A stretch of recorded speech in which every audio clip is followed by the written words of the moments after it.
నమస్తే. ప్రస్తుతం మనం బీసీవై పార్టీ మెయిన్ కార్యాలయం దగ్గర అయితే ఉన్నాం. సో ప్రధానంగా ఈరోజు బీసీవై పార్టీ ఆధ్వర్యంలో ఏదైతే ఈ బీసీవై పార్టీకి సంబంధించిన అధ్యక్షుడు బోడే రామచంద్ర యాదవ్ ఆధ్వర్యంలో కూడా బీసీ ధర్మ దీక్ష అనే ఒక ఆమరణ నిరాహార దీక్ష అయితే చేస్తా ఉన్నారు. సో దీనికి ప్రధానంగా ఒక 5 డిమాండ్లతో అయితే ఈ దీక్ష అనేది నిర్వహిస్తారు. సో మరి దీనికి సంబంధించి బీసీవై పార్టీ నాయకులు అందరితో కూడా మాట్లాడే ప్రయత్నం చేద్దాం. సో ప్రధానంగా ఏ అంశాలపై ఈ దీక్ష అనేది చేస్తా ఉన్నారు దాని గురించి. అన్న నమస్తే. సో మీ అధ్యక్షుడు రామచంద్ర యాదవ్ గారు అయితే ఆమరణ నిరాహార దీక్ష చేస్తా ఉన్నారు. సో బీసీల ప్రధాన అంశంతో సో ఏంటంటే ప్రధాన డిమాండ్లు ఏంటి, ఈ దీక్ష చేయాల్సిన అవసరం ఏంటి? మా రామచంద్ర యాదవ్ గారు పార్టీ పుట్టినప్పటి నుంచి కూడా 2.5 సంవత్సరాలు అవుతుంది. అప్పటి నుంచి కూడా గత ప్రభుత్వము బీసీలకు రక్షణ చట్టం అమలు చేస్తా అని చెప్పింది, కులగణన చేస్తా అని చెప్పింది, విద్యా ఉద్యోగాల్లో రాజకీయంలో 44% రిజర్వేషన్లు మరి వచ్చేసి ఈ మన కులాలకు సంబంధించిన నిధులను సమకూరుస్తుందని ఈ 4 డిమాండ్లు కూడా టీడీపీ ప్రభుత్వం చెప్పింది పాదయాత్ర చేస్తూ. ఈ హామీలు నెరవేర్చాలని చెప్పేసి మా పార్టీ అధినేత కూడా గతంలో బీసీ సింహగర్జన అని చెప్పేసి ఇదే మంగళగిరి దగ్గర ఉన్నటువంటి మన యూనివర్సిటీ దగ్గర ఒక ప్రాంగణంలో బీసీ సింహగర్జన ఏర్పాటు చేసి డిమాండ్లు నెరవేర్చాలని చెప్పేసి ఒత్తిడి తీసుకురావడం జరిగింది. మరియు మా పార్టీ అధినేత రామచంద్ర యాదవ్ గారు కూడా ఈ 5 డిమాండ్లకు మార్చి 31 వరకు డెడ్లైన్ విధించారు. అయినా కూడా ప్రభుత్వానికి ఏమాత్రం చీమ కుట్టినట్లు లేదు. వెంటనే దశల వారీగా మేము ఏప్రిల్ 1 నుంచి 10 వరకు రిలే నిరాహార దీక్షలు, కలెక్టర్లకు వినతి పత్రాలు, ధర్నాలు, రాస్తారోకలు కూడా నిర్వహించాము. అయినా కూడా ప్రభుత్వం ఏమాత్రం స్పందించట్లేదు.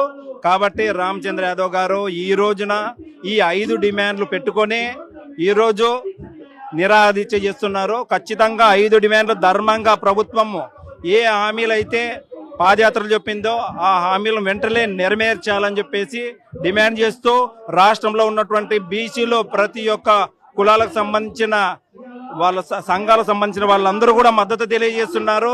ఇతర రాష్ట్రాల నుంచి కూడా వస్తున్నారు. అంతేకాకుండా కొంతమంది బీసీ గర్జన లైవ్ ప్రోగ్రామ్ కూడా మంత్రులు, ఎమ్మెల్యేలు కూడా చూస్తున్నారు. వాళ్ళకి ఇదే చెప్తున్నా, మీ సీఎం గారికి ఒకటే చెప్పండి, బీసీలకు ఇచ్చిన హామీలను నెరవేరిస్తే నెక్స్ట్ వచ్చే స్థానిక ఎలక్షన్ లో మీకు ఏదైనా మద్దతు ఉంటుంది. కానీ లేకుంటే బీసీవై పార్టీ తరపున ప్రతి ఒక్కరు పోటీ చేసి మీకు ఖచ్చితంగా బుద్ధి చెప్తారని చెప్పేసి తెలియజేస్తుంది. ప్రధానంగా ఏదైతే టీడీపీ ప్రభుత్వం వచ్చి దాదాపుగా కొన్ని ఏళ్ళు అవుతా ఉంది, అంటే దాదాపుగా అవుతా ఉంది. సో ఏంటి మరి ఈ ఏదైతే వచ్చిన ప్రభుత్వంలో బీసీలకు ఎంతవరకు న్యాయం జరుగుతుంది, వాళ్ళకి ఇచ్చిన హామీలు కావచ్చు, ఏదైతే కార్పొరేషన్ ఏర్పాటు చేస్తానో కావచ్చు, ఇప్పుడు ఏదైతే మీ డిమాండ్ లో భాగంగా అమరావతిలో 1000 ఎకరాల భూమి బీసీలకు కల్పించాలనే అంశాలు కావచ్చు, ఇలా అన్ని అంశాలు ఉన్నాయి. సో ఈ ప్రభుత్వం ఎంతవరకు దాన్ని చేస్తా ఉంది అన్న? గత కొన్ని సంవత్సరాల నుంచి పార్టీలు ఉన్నాయి. బీసీలకు ఏమాత్రం న్యాయం చేయట్లేదని బీసీలు అందరూ తెలుసు. ఏదో ఒక పార్టీ వస్తే ప్రధానమైన 2 పార్టీలే ఉండేది ఇక్కడ.